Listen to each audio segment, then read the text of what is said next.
What does school teach you about money? Nothing. And that's not a mistake. That's not an accident. The way to keep the poor and middle class working hard is never teach them what the rich know. What the rich teach their kids about money, the poor and middle class do not. If you read Rich Dad, Poor Dad, Rich Dad's lesson number 1, the rich don't work for money. Don't you touch that stuff. If I pay you, you think like an employee. Your brain will change. If you learn never to work for money, you'll be a rich man. The people that are being screwed today are the poor and middle class because they work for money. You know, the banker friends, they're not working for money.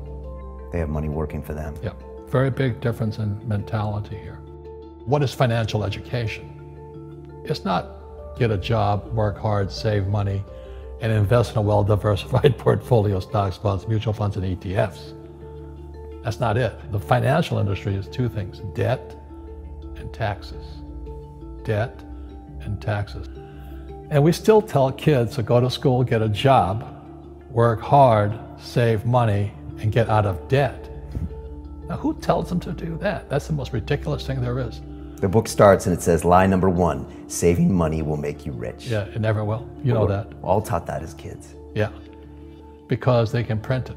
Why would you save it and why would you work for it if they can print it faster than you can work for it? And number 2 is they keep dropping the interest rates on it. You know, Japan still has zero interest rate policy. And the Japanese are the biggest savers in the world. And I'm Japanese, I'm 4th generation. They're not too bright. Right. Why do you keep saving when they're printing it? You know, when I'm in Japan, that's what I mean by fear. They're so afraid because the Japanese, good culture, but they do as they're told. Right. It's very conformist. Very conformist, very conformist. So they just do as they're told, and then they just save money, and their government, this guy Abenomics, is just printing trillions of it and buying ETFs with it, and they don't know what to do. They're afraid they might make a mistake. They're good little students in school. Go to school, get a job, don't make mistakes. So what happens to the average person in a financial crash, they don't know what to do.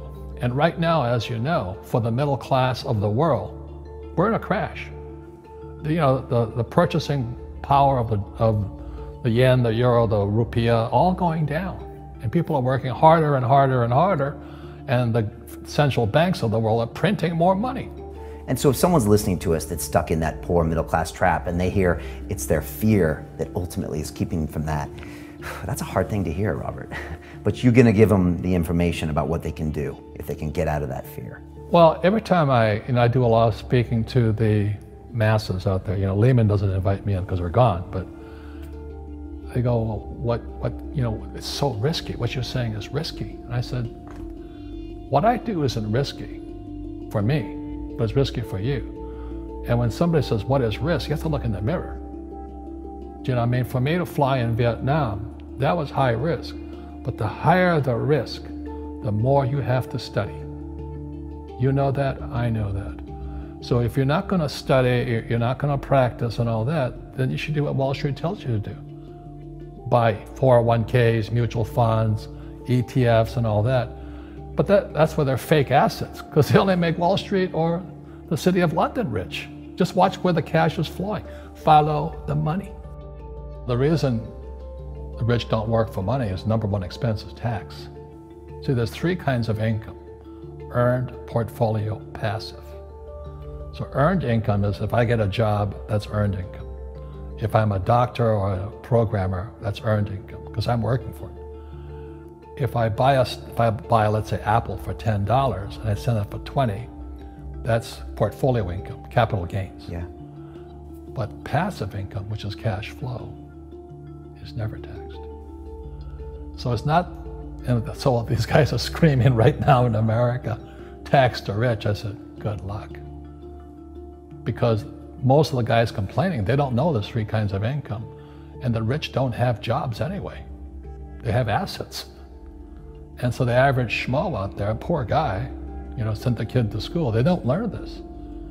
So that's why in fake, as you were talking about it, there's that newspaper article about Jared Kushner. And he explains how the Trumps and the Kushners don't pay taxes and make millions of dollars. And the reporter couldn't understand him because they're not, our schools will never teach you that 3 types of income. And they judged him and say they're wrong and it's cheating. And we see that over and over again. Amazon not paying taxes. What do you say to people when they come up to you and say, Robert, it's not fair. It's not fair they're not paying taxes. Well, there's always 3 sides to a coin, you know, heads, tails, and the edge. You know, so which side of the coin are you on? From my side, it's fair. But this is the difference. Everybody can do the same thing I do because the tax laws are for everybody.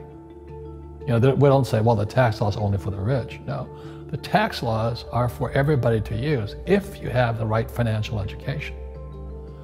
And the reason I'm an advocate of financial education, without that education, you have to pay taxes.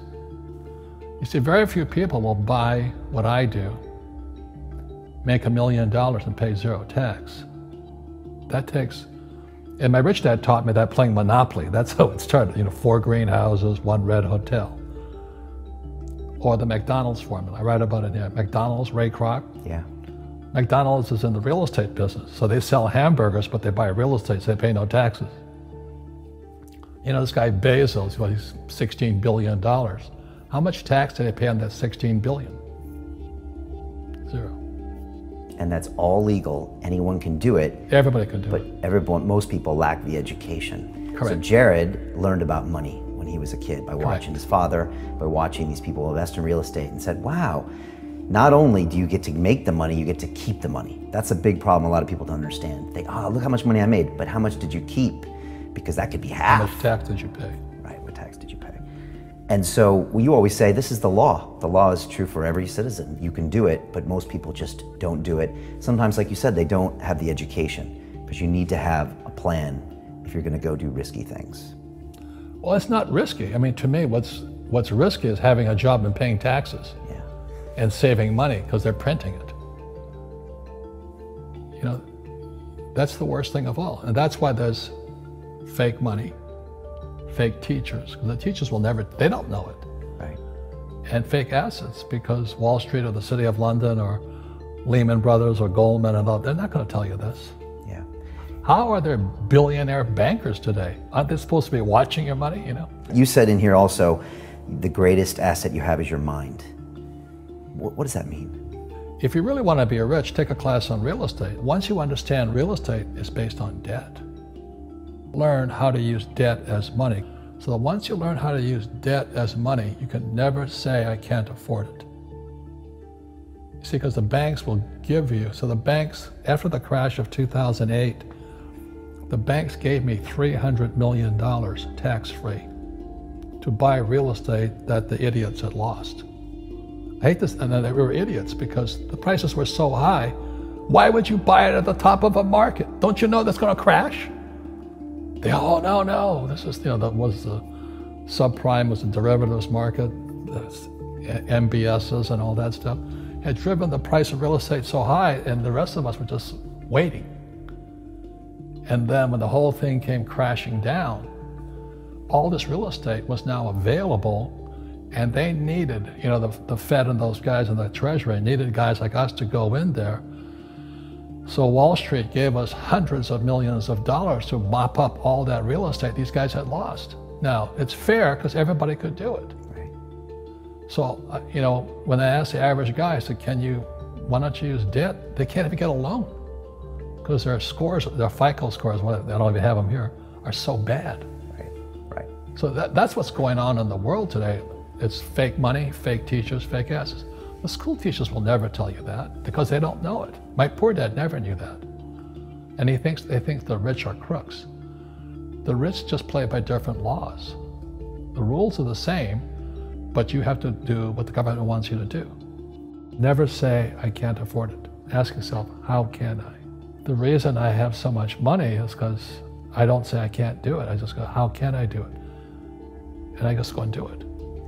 I make a lot of mistakes, but that's how I learn. How can I? It's just a matter of personal willpower, which is spiritual. Just saying, if they can do it, I can do it. And how can I? How can I? And I think, as you once said, words become flesh. Yep.